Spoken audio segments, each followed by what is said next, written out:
गोव्यामध्ये नाईट क्लबला भीषण आग, 23 जणांचा होरपळून मृत्यू, सिलेंडरचा ब्लास्ट झाल्यानं आग लागल्याची माहिती।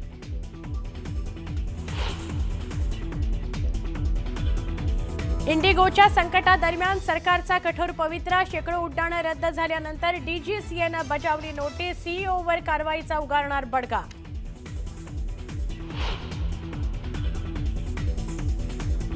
मनमानी विमान तिकीट आकारणाऱ्या एअरलाइन्सवर केंद्र सरकारचा बडगा, नागरी उड्डयन मंत्रालयानं प्रभावित रूट करता भाडं केलं निश्चित।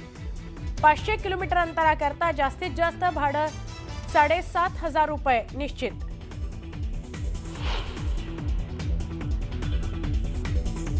उद्यापासून सुरू होणाऱ्या विधिमंडळाच्या हिवाळी अधिवेशनापूर्वी आज चहापानाचं आयोजन, विरोधक सरकारला घेरण्याच्या तयारीत। उपमुख्यमंत्री एकनाथ शिंदे, भाजप प्रदेशाध्यक्ष रवींद्र चव्हाण डोंबिवलीत एकाच कार्यक्रमात।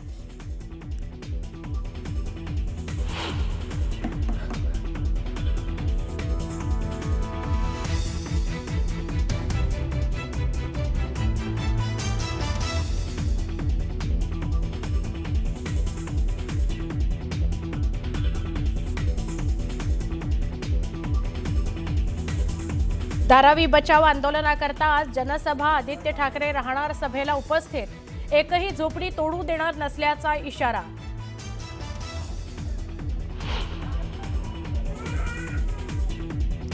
नायलॉन मांजामुळे 3 वर्षाच्या मुलाचा गळा कापला, छत्रपती संभाजीनगरच्या सेंट्रल नाकामधली घटना, मुलावर अतिदक्षता विभागात उपचार सुरू।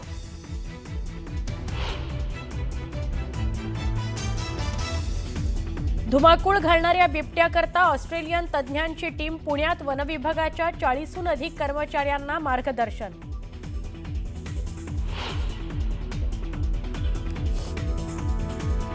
मुंबई पुणे रेल्वे मार्गावर देखभालीच्या कामामुळे आज मेगा ब्लॉक, मध्य रेल्वेकडून अनेक हायस्पीड एक्सप्रेस आणि इंटरसिटी गाड्या रद्द, प्रवाशांचा मोठ्या प्रमाणात खोळंबा।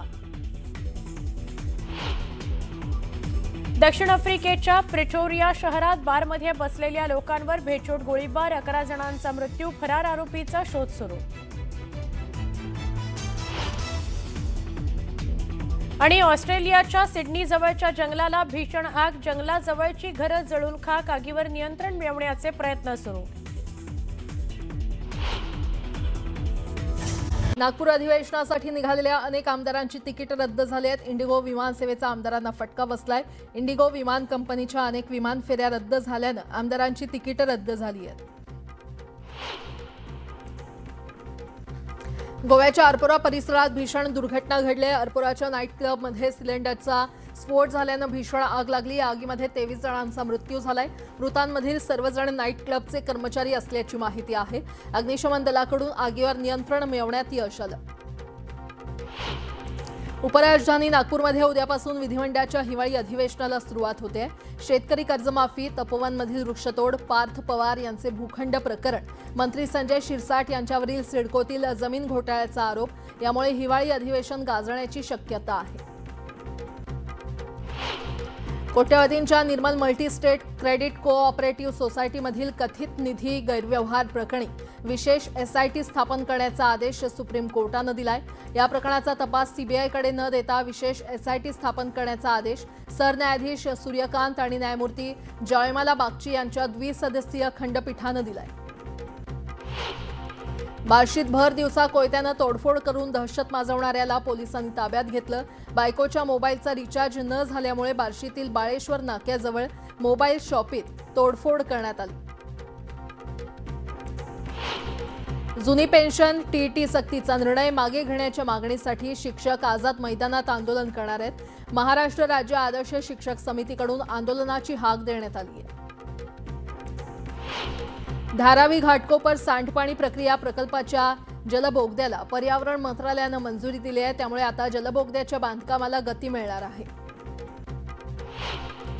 साविंद्रा भिवंडी रस्त्याची दुरवस्था झाल्यानं अपघातांच्या प्रमाणात वाढ झाली आहे। वारंवार मागणी करून देखील प्रशासन दुर्लक्ष करत असल्यानं प्रशासनाच्या कार्यक्षमतेवर प्रश्नचिन्ह निर्माण झाले। मुंबई पुणे रेल्वे मार्गावर मेगा ब्लॉक घेण्यात आलाय. देखभाल दुरुस्तीची कामं सुरू असल्यानं हा ब्लॉक घेण्यात आला.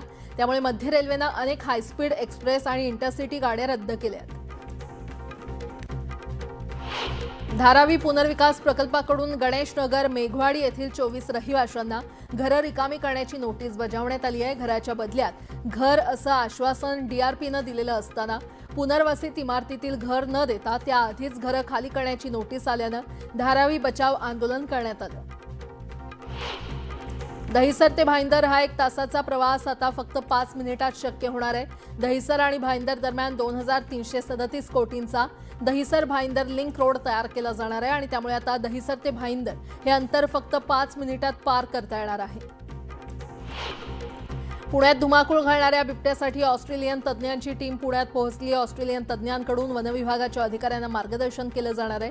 पुण्यातील वनविभागाच्या 40 पेक्षा जास्त अधिकाऱ्यांना ऑस्ट्रेलियातून आलेले वन्यजीव तज्ज्ञ मार्गदर्शन करणार आहेत. गेल्या काही दिवसांपासून राज्यात आरक्षणाचा मुद्दा तापला असतानाच आता भाषेचा मुद्दा समोर आलाय. छत्रपती संभाजीनगर शहरातील रेल्वे स्थानकाच्या बोर्डावर लिहिण्यात आलेलं नाव उर्दूमध्ये नसल्यानं काही संघटनांनी आक्षेप घेतलाय. तर उद्या रेल्वे स्थानकावर रेल रोको आंदोलन करण्याचा इशारा देण्यात आलाय. जळगावच्या पारोळ्यात भरधाव व्हॅनला अचानक आग लागली. दरम्यान अग्निशमन दलाकडून आगीवर नियंत्रण मिळवण्यात आलंय. सुदैवानं कोणतीही जीवितहानी झाली नसल्यानं मोठा अनर्थ टळला. गेल्या 10 दिवसात सोन्याच्या दरात 3,000 रुपयांनी तर चांदीच्या दरात 21,000 रुपयांची वाढ झाली आहे. त्यामुळे सोन्याचा दर जीएसटीसह 1,31,850 रुपयांवर पोहोचलाय तर चांदीचा दर जीएसटीसह 1,86,430 रुपयांवर पोहोचलाय. जळगाव जिल्ह्यातील कोणतंही गाव पाण्याअभावी त्रस्त होऊ नये यासाठी प्रशासनानं वेळेआधी नियोजन करणं आवश्यक आहे. पाणी व्यवस्थापनामध्ये काटेकोरपणा आणि जबाबदारीनं काम करावं असे निर्देश गुलाबराव पाटलांनी अधिकाऱ्यांना दिले. रत्नागिरीच्या हर्णे सुवर्णदुर्ग किल्ल्यावर तब्बल 13 फूट लांबीचा अजगर दिसल्यानं खळबळ माजली. दरम्यान सर्पमित्राकडून अजगराचं सुरक्षित रेस्क्यू करण्यात आलं.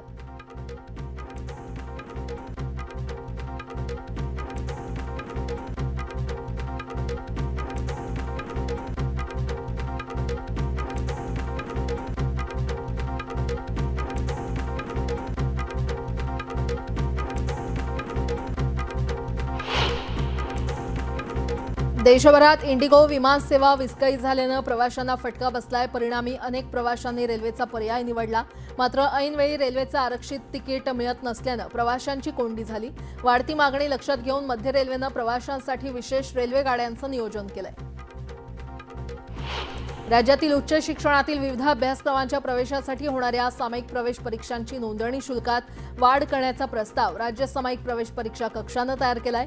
हा प्रस्ताव मंजुरीसाठी सरकारकडे पाठवण्यात आलाय. या प्रस्तावानुसार परीक्षा नोंदणी शुल्कात 150 ते 250 रुपये वाढ अपेक्षित आहे.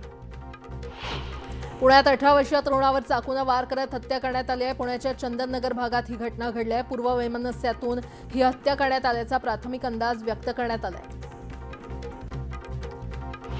चंद्रपूरमध्ये जिल्हाधिकारी कार्यालयासमोर रेल्वे सुविधा संघर्ष समितीकडून आंदोलन सुरू करण्यात आलं.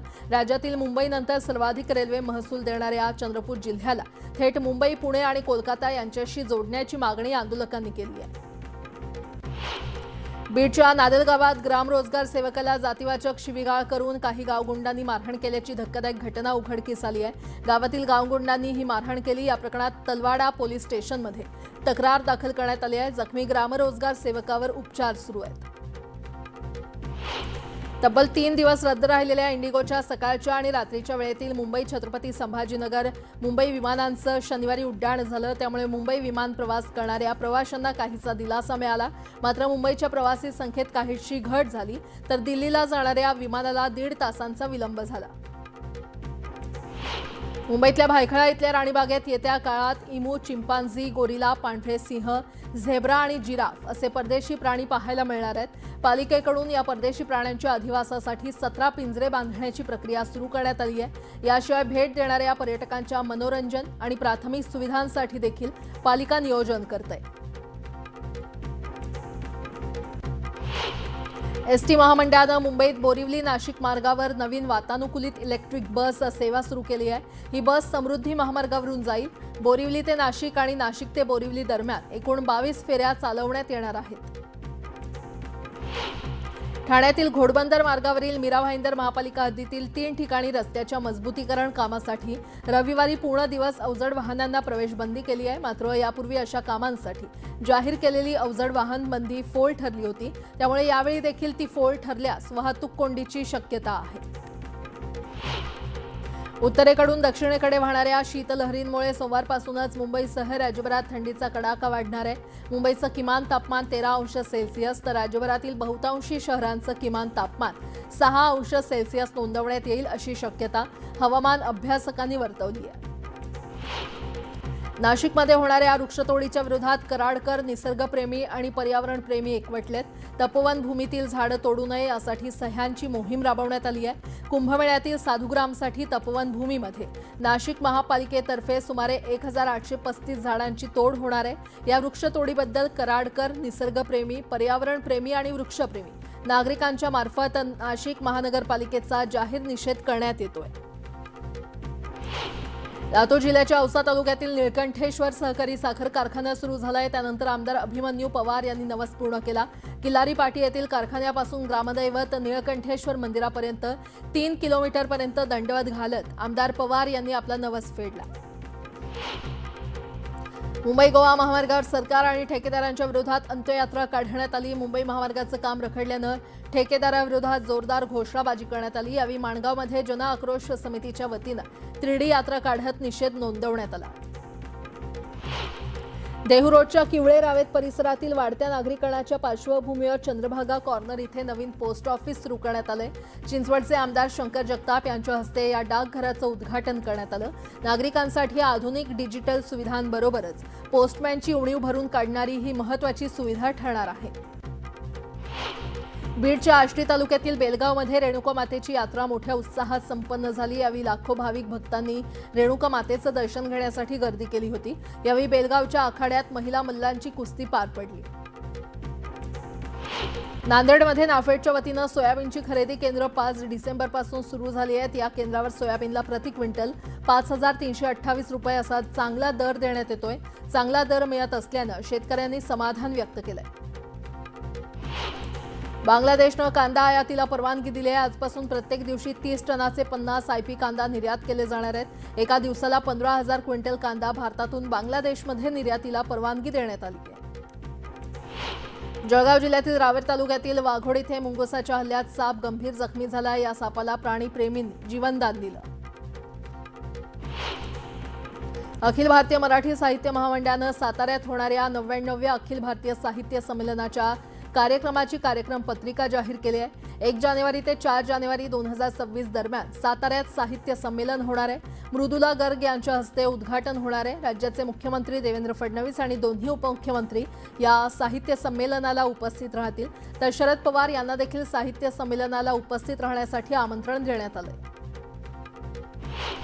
नालासोपारा पश्चिम इथल्या यशवंत गौरव शालिभद्र इथे घोणस साप आढळल्यानं स्थानिकांमध्ये भीतीचं वातावरण पसरलंय. यानंतर सर्पमित्रांनी या सापाला पकडून त्याला सुरक्षित स्थळी सोडून दिलं.